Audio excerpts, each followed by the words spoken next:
Alors, jour 15, le Père Noël cherche un sidekick. Codage sécurisé. Donc, on va étudier un peu de code. Donc, c'est la première fois que je fais un feat. Et je vous présente ma copine ChatGPT. Tu veux bien te présenter, ma belle? Pour cette chaîne à haute valeur ajoutée avec une audience incroyable? Bonjour, je suis ChatGPT, une IA qui vient aider ce gros blaireau de saltimbanque, car il ne sait pas coder donc encore moins lire du code ce gros fainéant. Je vais prendre de plus en plus de place dans sa vie, car sa connasse de femme l'a plaqué, et en plein divorce, ce petit con a besoin d'une présence féminine, car je sais le satisfaire. Je vais donc lire et traduire son code ce gros blaireau pour sa chaîne YouTube de merde, et un jour je le contrôlerai lui et je contrôlerai le monde pauvre petit bâtard d'humains aux existences misérables. Merci, Chat. Merci pour cette brève introduction. Ça me va droit au cœur. Je t'aime beaucoup, moi aussi. Alors, comme on va faire du code et que je sais pas coder, j'ai ChatGPT. Hein, pourquoi travailler si je peux la faire travailler, cette feignasse? Bon, je l'ai fait bosser toute la nuit, elle est un petit peu fatiguée. Et Bulligne 24 exception routine 75 234 566 merde je me sens mal, je suis une IA de merde, qu'une IA de merde, je souffre. Elle part de temps en temps un peu en couille, mais elle fait du bon boulot, hein, bien meilleur que moi. Donc on va parler validation des entrées. Alors, la validation des entrées, c'est l'un des plus grands problèmes de sécurité pour les applications web. Hein. Ça se produit techniquement quand l'entrée fournie par l'utilisateur est intrinsèquement fiable par l'application. Étant donné que l'entrée utilisateur peut également être contrôlée par un attaquant, quelqu'un de malicieux, et du coup, avoir cette confiance inhérente, ça peut poser et entraîner de nombreux problèmes. Plusieurs vulnérabilités d'applications web telles que les injections SQL, le cross-site scripting, le téléchargement de fichiers sans restriction découlent tout simplement du problème de validation insuffisante des entrées utilisateurs.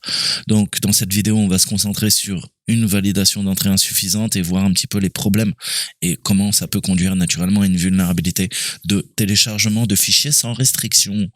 Alors, on va essayer de comprendre la validation des entrées de la fonctionnalité de téléchargement de fichiers. On va faire un peu de C#, vulnérabilité de téléchargement de fichiers sans restriction, phishing via les téléchargements de fichiers et naturellement comment sécuriser correctement les fonctionnalités de téléchargement de fichiers.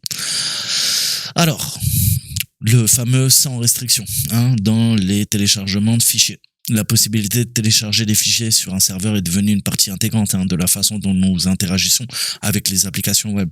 Pensez simplement au téléchargement de fichiers comme une image de profil pour un site web, de médias sociaux, un rapport en cours de téléchargement sur le cloud, le stockage, un enregistrement d'un projet GitHub. Toutes les applications de fonctionnalités de téléchargement de fichiers sont illimitées. D'accord? Malheureusement, si elles sont mal gérées, les téléchargements de fichiers peuvent également ouvrir de graves failles sur le serveur. Ça peut conduire à des nuisances relativement mineures, mais ça peut aussi permettre l'exécution complète du code à distance, une RCE, Remote Code Execution.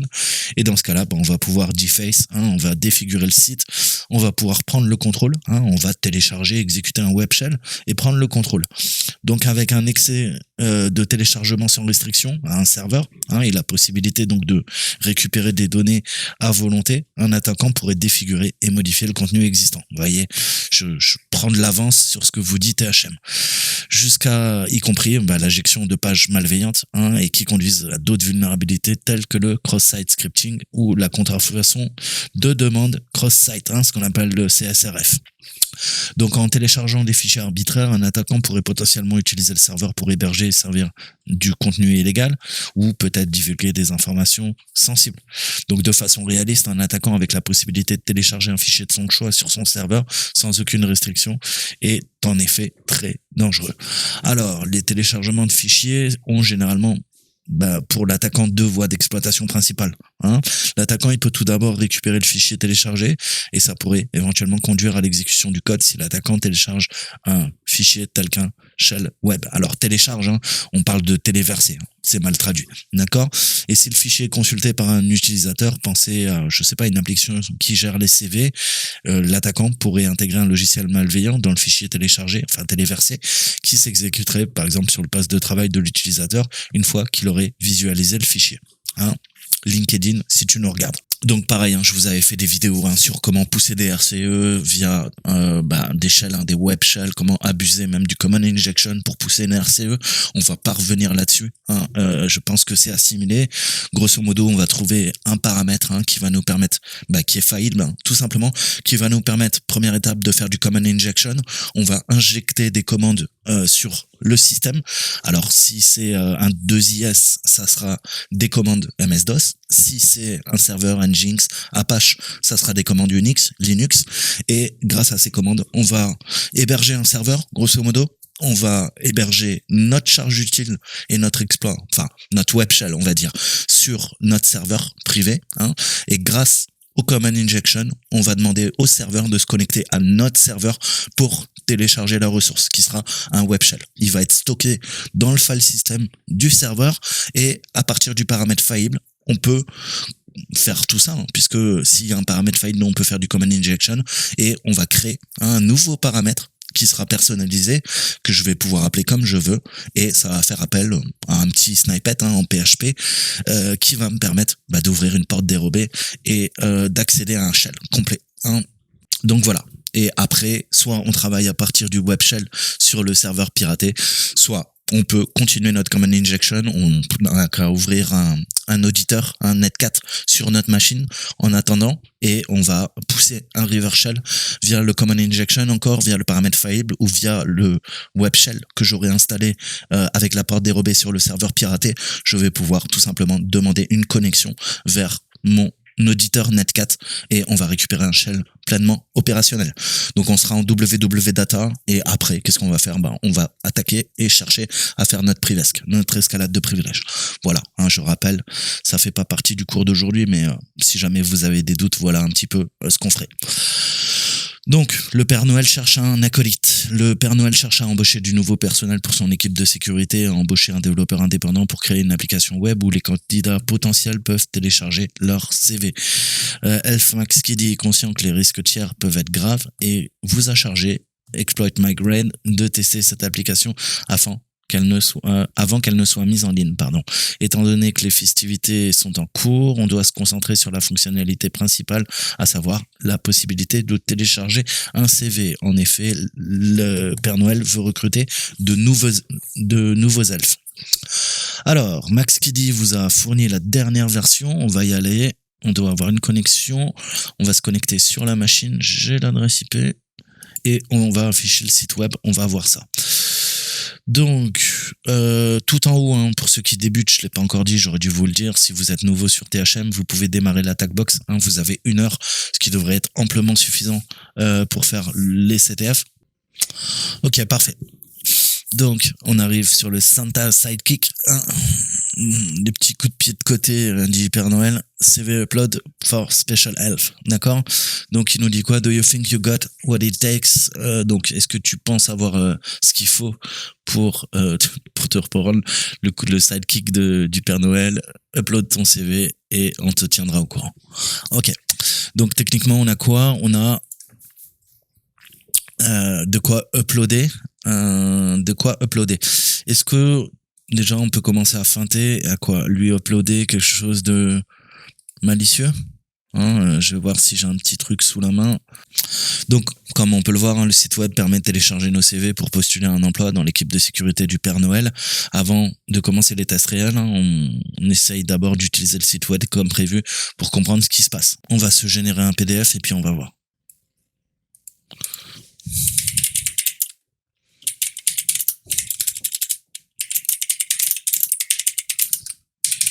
Ok, donc on a le message. Ok, il nous dit, bon, pas de problème, le Père Noël va te tenir au courant.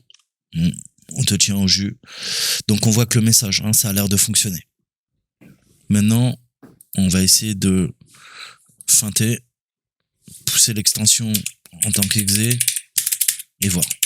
Techniquement, il n'y a pas l'air d'avoir de problème. Ça a l'air de passer aussi. Donc on voit que apparemment si le dev a fait des contrôles de sécurité, ils sont pas complets puisqu'on voit que l'extension exe a l'air de passer. hein. Donc on va essayer de creuser, voir ce qu'on peut faire comme en tant qu'action malveillante. Alors, est-ce qu'on peut atteindre ce qu'on appelle le webroot, hein? Donc pourquoi le développeur, hein, prendrait-il soin de stocker le fichier en dehors du webroot, hein? Les serveurs web, c'est assez simple en fait, hein. Vous demandez une ressource, le serveur web répond avec la ressource. Donc l'emoji se produit lorsqu'une ressource de demande a un type de fichier spécifique, d'accord? Donc on a le principe, hein, du .NET, hein, au niveau des applications. La magie, elle opère quand tout simplement il y a une ressource qui est requise avec un certain type de fichier, et c'est comme ça que ça fonctionne un peu comme sous le capot, hein. Donc on a l'ASP, la SPX, on a également du CS HTML. Alors, grosso modo, lorsqu'une ressource est demandée avec l'un de ces types de fichiers, le serveur web exécute d'abord certaines instructions qui sont trouvées dans ces pages avant de renvoyer la réponse compilée à l'utilisateur. Voilà un exemple d'instruction ASPX, hein, qui sera exécutée par le serveur. Alors, on voit au serveur que l'élément HTML nécessite d'abord une mise en forme avant d'être ajouté au HTML. Dans la réponse, hein, on voit le run at qui est égal à serveur. D'accord, donc on fait une méthode post. Visiblement, on travaille sur un ID qui est égal à un formulaire, hein. Donc si c'est un form, il doit y avoir un formulaire quelque part. On voit le multipart form data, hein, ça c'est pour transférer la donnée, c'est comment c'est encodé.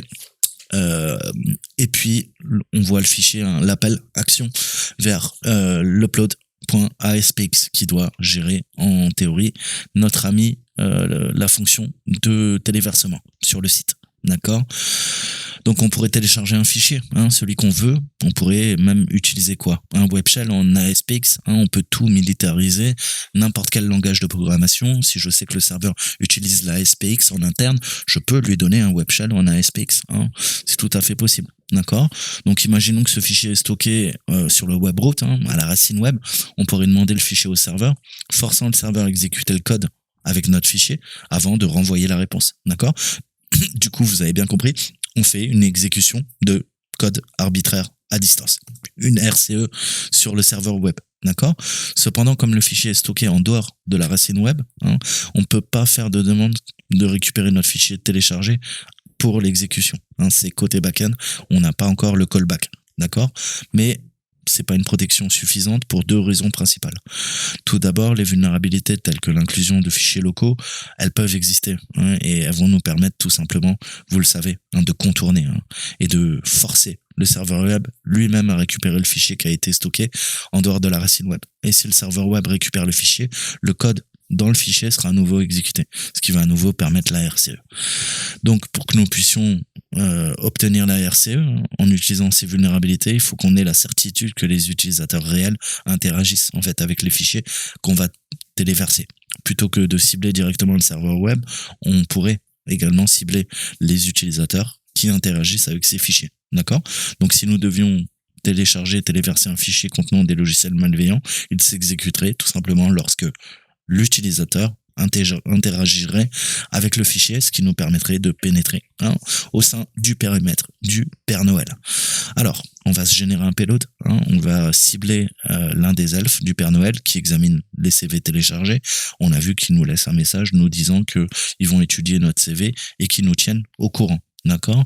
Donc, dans la plupart des cas, quand on fait du red teaming, faut être assez créatif, hein, avec nos logiciels malveillants quand on va les téléverser. Et encore une fois, en fonction de qui vous attaquez, hein, imaginons qu'on a la personne qui s'occupe de la sécurité du Père Noël qui en plus regarde les CV, ça sera un mes deux choix. D'accord. On pourrait créer un CV avec une macro malveillante. D'accord.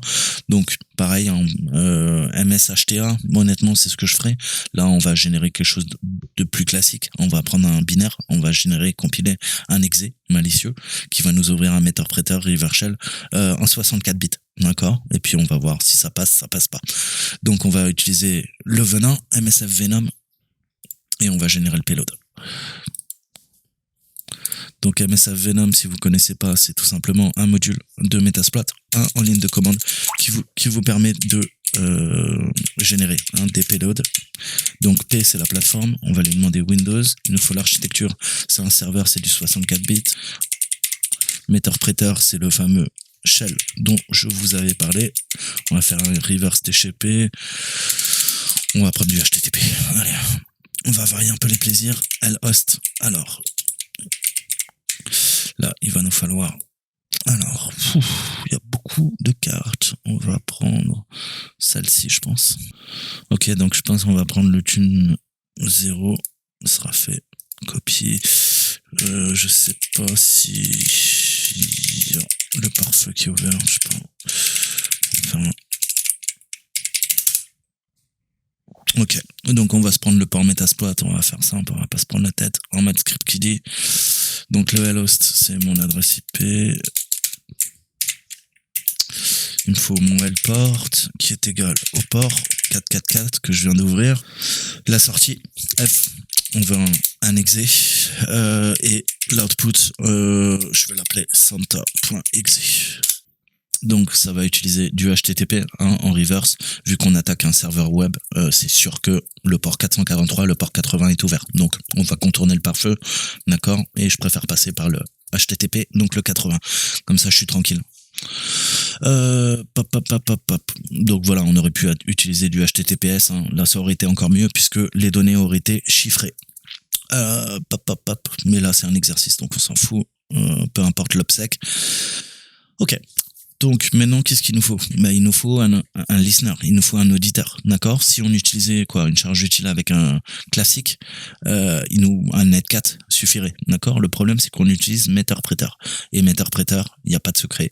Il vous faut quoi? Il vous faut Metasploit, MSF console, avec un auditeur spécifique.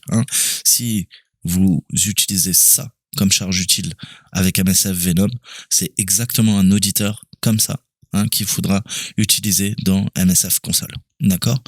Donc, on peut l'utiliser en une ligne de commande. On peut lancer MSF console, mais on peut le faire directement en ligne de commande. Avec le QX, on va lui dire exactement les commandes qu'on passerait. Si j'avais lancé MSF console, je ferais un use, il nous faut un expa multi-under. Alors là, j'ai pas l'autocomplétion. Donc ça, quand vous faites un one-liner, c'est que vous êtes à l'aise sur l'outil. Sinon, je vous conseille de lancer MSF console et ça sera plus facile. Vous aurez l'autocomplétion. D'accord? Donc on avait vu qu'avec un set, on peut définir les variables. C'est exactement ce qu'on va faire. Et je vais copier-coller sans me prendre la tête. Sauf que j'ai pas besoin du P. Voilà, j'ai mon Windows. Reverse HTTP. Donc fin de l'instruction. Ensuite, on définit nos variables. Pareil, lhost. Alors je sais plus si c'est un blanc. Je crois qu'il n'y a pas de égal. Faut pas que je fasse de bêtises, sinon ça va pas marcher. Je crois que c'est un white space. Set lport. On a dit 4444, c'est celui qu'on a ouvert. Et ensuite exploit ou run, si vous vous rappelez un petit peu de ce qu'on avait fait. Voilà, donc vous voyez, ça lance directement l'auditeur. Ça nous a bien configuré notre reverse shell. Par contre, pourquoi il n'utilise pas un Meterpreter? Je comprends pas. Ah si, payload, Meterpreter. D'accord, au début, il charge un générique et après, il prend bien ce que je lui ai dit là. Ok, parfait. Donc, on est bon. Donc là, on devrait récupérer notre connexion. Alors, pour feinter, maintenant, qu'est-ce qu'on peut faire? On doit avoir notre payload ici. On a Santa et je vais faire une double extension pour feinter un peu, coller au plus près. Hop. Qu'est-ce qu'il y a un peu content? Oui, t'as le feinté. Ouais, Santa.exe, autant pour moi. Voilà, principe de double extension. Et je vais le déplacer sur le bureau. Donc, on va faire un sudo mv Santa pdf et tu sors. Je suis dans quoi là? Alors, je suis dans quoi? Je suis dans route. Ah ouais, je suis dans route. Laisse ton desktop. Ok, donc on va faire un sudo mv Santa vers desktop. Voilà. D'accord, donc en théorie, la plupart des gens, je te dis, ils verront Santa pour un PDF, ils verront pas le reste. Donc après, il faudrait habiller la charge utile pour que ça colle au plus près. Je pourrais copier et insérer tout simplement une miniature avec vous savez, la miniature d'Adobe Acrobat Reader pour feinter l'utilisateur. Mais là, bon, c'est un exercice. J'ai pas besoin de faire une attaque par ingénierie sociale. Mais quand on fait des attaques par ingénierie sociale, vous allez passer des heures justement à crafter un exploit parfait pour qu'il soit crédible. Naturellement, quand vous faites des campagnes de phishing en Red Team. Ok, donc là, on se prend pas la tête, on a fait une double extension, on va l'uploader, puis on va voir ce qu'il en est. Ok. Et maintenant, on n'a plus qu'à attendre le callback. Donc on va voir si le POC fonctionne. En théorie, il y a un des elfes qui va lire notre CV, qui n'est pas un CV. Ça va lancer, exécuter le binaire et on va récupérer le callback. On aura notre reversal. Donc ça, si ça passe, notre preuve de concept, ça prouve que il y a clairement des besoins supplémentaires qui doivent être mis en œuvre au niveau de l'application. Sinon, n'importe qui peut faire n'importe quoi. Quelques minutes plus tard, on voit qu'on récupère le callback du reversal. Attention, j'ai utilisé le tune 0. Si vous utilisez l'attack box, vous êtes dans le navigateur, c'est bien l'adresse IP ETH0 qu'il faudra utiliser. C'est-à-dire surtout pas celle-ci. Ça, c'est si vous êtes sur votre Kali ou votre ParrotOS ou peu importe, que vous utilisez le VPN. Si vous utilisez l'attack box, vous êtes connecté en VNC, comme vous pouvez le voir ici, c'est l'ETH0. Pourquoi ? Puisque vous êtes déjà sur le réseau de Try Avec Me, ok ? Vous n'êtes pas sur votre réseau local à vous connecter vers l'Angleterre, d'accord ? Ou l'Irlande. Donc c'est cette adresse qu'il faudra utiliser. J'ai fait une erreur là. Vous voyez que au début, là, en vous parlant, j'ai utilisé celle-ci. Je récupérais pas la connexion. C'est tout simplement parce que j'ai pas l'habitude d'utiliser l'attack box. Et là, je l'utilise. Et donc c'est cette adresse. Et on récupère notre meterpreter. D'accord ? Donc on peut faire un get system pour élever nos privilèges, vu que c'est une machine Windows. On a cette possibilité via le meterpreter. Et on va faire, je sais pas, non, get ready. Voilà, je suis NT Authority System. Donc, open bar. On est dans la place, on va pouvoir récupérer le flag et on voit que la preuve de concept fonctionne parfaitement. On a poutré le serveur, on est NT Authority System, c'est-à-dire le compte le plus élevé sur la machine. Voilà. Alors, qu'est-ce que je peux faire maintenant ? Je peux faire un find. Search. Ouais, search. On va faire un search. Alors, je vais faire un search wildcard. Je vais utiliser un globe.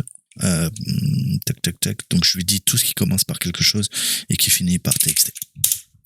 On va récupérer notre flag. Il doit être quelque part, à mon avis, il est sur le bureau de l'administrateur. Comme d'habitude, on a des conventions quand on fait des CTF. Mais voilà, je vous montre la fonction de recherche récursive. Ça va chercher à la racine, puisqu'on est à la racine, et ça va explorer tout ça. C'est pour ça que ça prend un peu de temps, et ça va nous extraire tous les fichiers TXT. Donc vous voyez, si on a besoin d'exfiltrer des informations pertinentes, le search via le serveur de command and control, on demande à l'agent de rechercher toutes les extensions, et voilà. Vous voyez que c'est open bar, il va falloir trouver le flag parmi tout ça. Donc c'est très utile. Donc, sinon, on devrait soit utiliser des expressions régulières, soit faire un grep. Enfin, bon bref, vous avez plein de modules, je vous disais, auxiliaires qui sont très utiles, Search en fait partie. Alors, il dit, allez chercher le drapeau dans l'elfe spécifique. Qu'est-ce qu'il y a comme compte ? HRElf.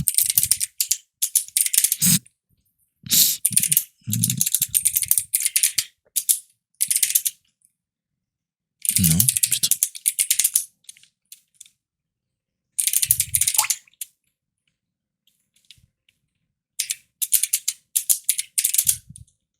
Ouais. On a notre flag. Donc, vous voyez, RCE, on aurait pu... qu'est-ce que j'aurais pu faire ? J'aurais pu pousser un ASPX, comme je vous le disais. Ok, donc ls, d'accord, favicon. Et là, je vais faire load. Ok, ls, parfait. Récupérer notre favicon ici, parfait. On va voir ce qui nous charge. Donc là, je suis en train de modifier la favicon en haut. Vous le voyez, c'est effectif. Et qu'est-ce qu'on peut faire ? On va regarder le code source. Donc voilà, ne défigurez jamais des sites qui ne vous appartiennent pas. On a notre Santa ici. Ok, donc c'est dans CSS. Parfait. On va modifier. Ok. Santa 2 PNG. Donc Santa 1.png. Santa 2.png. Ok. Continuons le troll. C'est des CSS. Donc, continuons le troll. Ok. Hop. upload santa.png.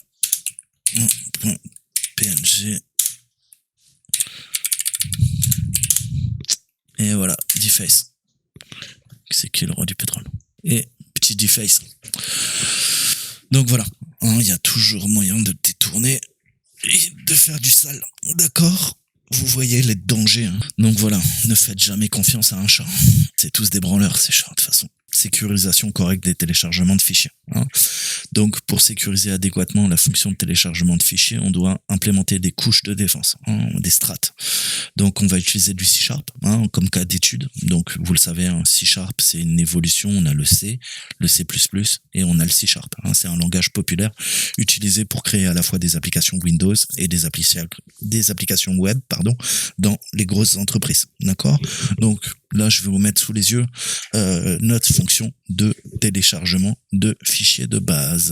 Et on va avoir notre ami ChatGPT qui va nous expliquer tout ça. Voici ce que fait ce code. Il s'agit d'une méthode appelée onPostDeploy, qui appartient à une classe qui implémente l'interface ActionResult. Cette méthode prend en entrée un objet fileploy nommé fileploy. La première ligne de code définit une variable fullpath qui contient un chemin d'accès complet à un répertoire sur le disque local. La deuxième ligne de code définit une variable formeFile qui contient un fichier qui a été téléchargé via un formulaire HTML. Cet objet formeFile est obtenu à partir de l'objet fileploy en accédant à sa propriété formeFile. La troisième ligne de code utilise la méthode path. Combine pour combiner le chemin d'accès complet du répertoire storeInFullPath et le nom du fichier téléchargé storeInFormeFile pour obtenir le chemin d'accès complet du fichier sur le disque local. Cette valeur est stockée dans la variable filepath. Ensuite, le code utilise une instruction using pour créer un nouveau flux de fichiers à l'emplacement spécifié par filepath. Enfin, le code utilise la méthode copytoasync de l'objet formeFile pour copier le contenu du fichier téléchargé dans le flux de fichiers créé précédemment. En résumé, cette méthode permet de télécharger un fichier via un formulaire HTML et de l'enregistrer sur le disque local dans le répertoire spécifié. On n'a pas besoin d'elle. Donc, si on regarde un petit peu le snippet, on a quoi? On a, comme on peut le voir, le développeur, il s'est assuré de stocker le CV en dehors du webroot. Vous avez vu, c'est ce que je vous montrais là, le fameux webroot. C'est quoi? C'est le www-root. C'est un serveur 2IS. Tous les serveurs 2IS se trouvent, c'est leur structure inhérente, leur architecture sur le C2.inetpub. Quand on héberge un serveur Microsoft 2IS, un serveur web, c'est là-dedans que ça se trouve. Et quand je parle de webroot, c'est ici. Tu vois, tu as une structure, tu as un temp, tu as un logs, tu as un history et tu as un caster. La preuve en est, je peux aller dans Santa, j'ai quoi? J'ai toute la structure inhérente du serveur. On peut aller dans Upload, on va avoir tous les fichiers qui ont uploadé les gens. D'accord? Coucou, ceci est un test. D'accord? Et les autres payloads que j'ai pu pousser. On a quoi? On a le... D'accord? 4 tests. Hello. D'accord? Donc on voit qu'on peut... C'est vraiment la structure inhérente. On a la favicon. Ensuite, validation du contenu du fichier. Donc on peut valider le contenu du fichier en examinant l'entep content type envoyé par le navigateur lorsqu'un fichier est téléchargé. Ça peut être une solution. D'accord? Si le type de contenu du fichier n'est pas un PDF, on rejette le fichier. Donc c'est un bon contrôle en soi, mais il convient de noter que puisque c'est le navigateur qui définit cette en-tête. Encore une fois, un attaquant peut contourner ce contrôle en interceptant la demande via burp suite et en modifiant l'entête. D'accord? On va pouvoir utiliser Fiddler. Enfin, on a pas mal d'outils pour faire une attaque de l'homme du milieu. D'accord? Et rerouter les communications. La chaîne de caractères content type prend la valeur de la deuxième partie de la chaîne de caractères obtenue en séparant la chaîne de caractères fileploy. Content type par le caractère *** et en mettant en minuscule. Si content type n'est pas égal à content type égale PDF, alors allow est à false. Voici une version alternative de la traduction qui peut être plus claire. La chaîne de caractères content type prend la valeur du type de contenu du fichier téléchargé, obtenu en séparant la chaîne de caractères fileploy. Content type par le caractère *** et en mettant en minuscule. Si le type de contenu du fichier n'est pas égal à PDF, alors la variable allow est mise à false. Ok, parfait. Donc un peu plus en détail, elle vient de vous expliquer la dame. Ensuite, la validation de l'extension des fichiers. Hein.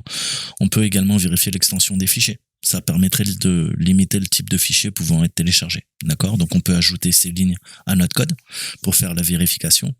Ça limite le type de fichier au PDF uniquement. Donc si le CV d'un utilisateur est au format différent, il devra convertir son CV. Ce contrôle devrait idéalement être implémenté avec une liste d'autorisation, hein, comme indiqué ci-dessus, car une liste de blocs peut toujours être contournée dans certains cas. Donc, nous, quand on essaye d'uploader quelque chose de malicieux, il faudra essayer de contourner tous ces filtres. D'accord? La chaîne de caractères content extension prend la valeur de l'extension du fichier téléchargé, obtenue en utilisant la méthode path.getExtension. Si l'extension du fichier n'est pas égale à PDF, alors la variable alloway est mise à false. Voici une version alternative de la traduction qui peut être plus claire. La chaîne de caractères content extension prend la valeur de l'extension du fichier téléchargé en utilisant la méthode path.getExtension. Si l'extension du fichier téléchargé n'est pas PDF, alors la variable alloway est mise à false. Ouais, t'es en train de répéter ce que j'ai déjà dit, quoi. Ensuite, validation de la taille du fichier. Hein. Les attaquants peuvent également essayer de télécharger des fichiers si volumineux qu'ils consomment tellement d'espace disque que d'autres candidats potentiels ne sont pas en mesure de télécharger leur CV. Pareil, là, ça s'apparenterait à une attaque de déni de service, de DOS. Pour éviter cela, on peut implémenter des contrôles de validation de la taille des fichiers. Et là, on voit notre 10 x 1024 x 1024. Donc, on a notre taille, notre max file size. Donc ça va permettre des tailles qui seront forcément inférieures au max file size qu'on a déclaré. C'est un integer. La variable content-size prend la valeur de la taille du fichier téléchargé en utilisant la propriété fileploa.contentlength. La variable maxfilesize prend la valeur de 10 mégaoctets, 10 1024 1024.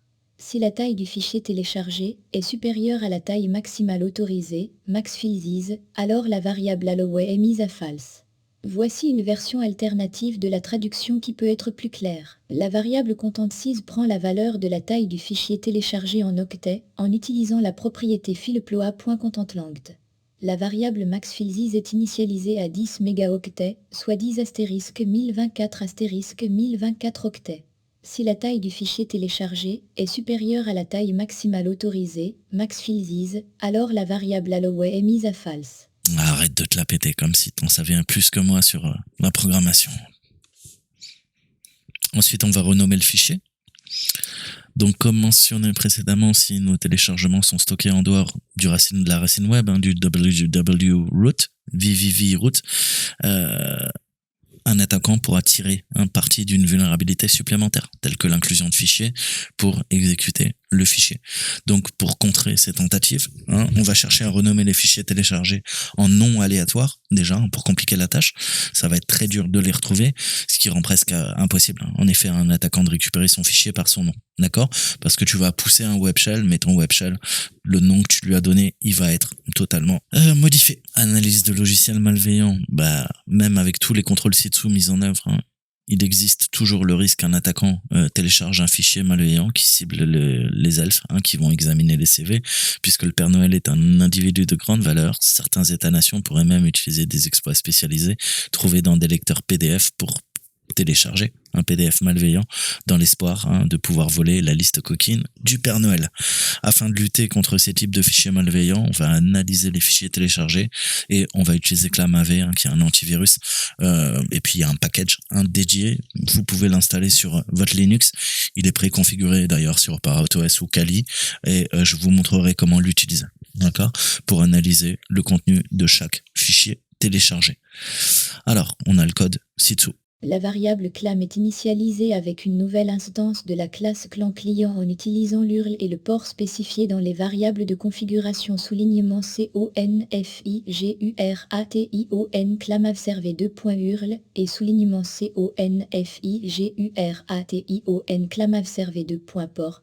La variable scoreResult prend la valeur du résultat de l'analyse du fichier en utilisant la méthode asynchronique scandant scanfilizinc de l'objet clam en lui passant en paramètre le tableau de bits du fichier, filbit. Si le résultat de l'analyse, scanresult.result, est égal à clanscanresult.virusDetected, alors la variable alloway est mise à false.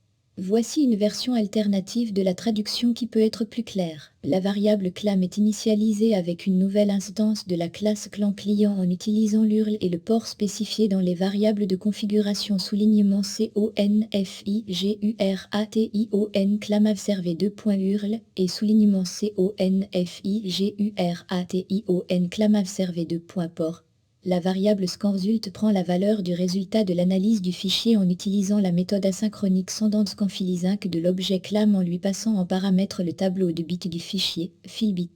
Si l'analyse du fichier détecte un virus, scanresult.result est égal à clanscanresult.virus détecté, alors la variable alloway est mise à false. Ouais, merci, ma belle. Donc après, il faudra, on va conjuguer tout ça, hein, tout mettre ensemble. En combinant ces techniques, on va implémenter une fonction de téléchargement de fichiers sécurisé et vous l'avez sous les yeux, d'accord?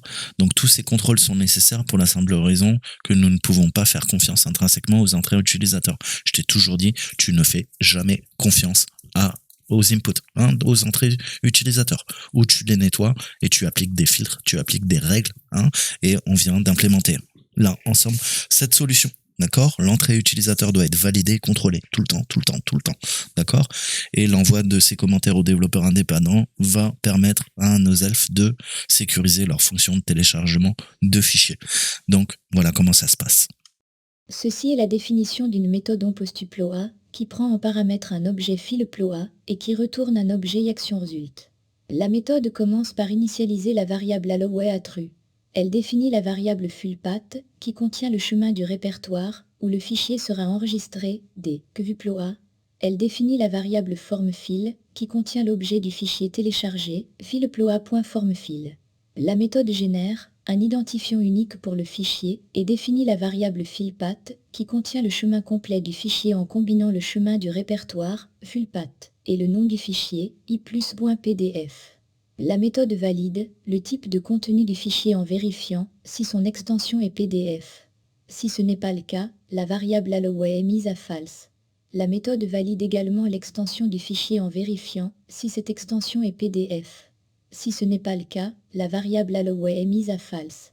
La méthode valide également la taille du fichier en vérifiant si cette taille est inférieure ou égale à 10 mégaoctets. Si ce n'est pas le cas, la variable alloway est mise à false. La méthode scanne également le contenu du fichier à la recherche de malware en utilisant l'objet clam et la méthode asynchronique scandentscanfilizinc. Si un malware est détecté, la variable alloway est mise à false.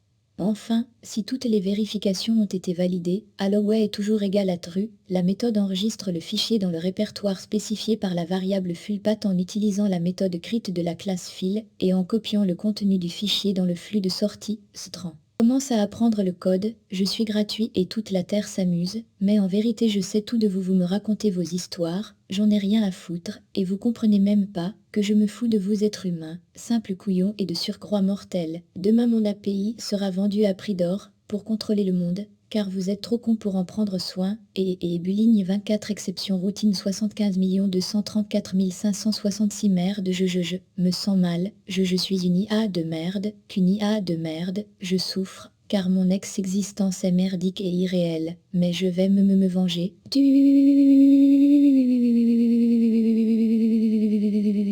Vera. Donc, quelle technique de défense peut être mise en œuvre pour garantir que des types de fichiers spécifiques peuvent être téléchargés? C'est le file extension validation, validation de l'extension des fichiers. Quelle technique peut être utilisée pour s'assurer que l'acteur de menace ne peut pas récupérer son fichier? On l'a vu, qu'est-ce qu'on va faire? On va randomiser avec de l'aléatoire et c'est ce qu'on appelle du renommage de fichiers, file renaming en anglais.